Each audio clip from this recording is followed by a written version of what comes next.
اللہ کے نام سے شروع جو بڑا مہربان اور نہایت رحم کرنے والا ہے۔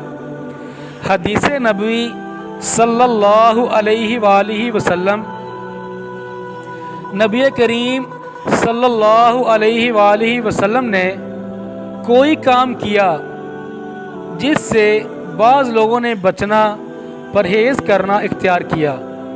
جب حضرت صلی اللہ علیہ وآلہ وسلم کو اس کی خبر پہنچی تو آپ نے فرمایا کہ ان لوگوں کا کیا حال ہوگا جو ایسی چیز سے پرہیز کرتے ہیں جو میں کرتا ہوں۔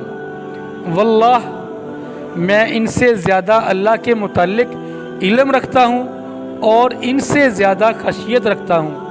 صحیح بخاری حدیث نمبر 7301۔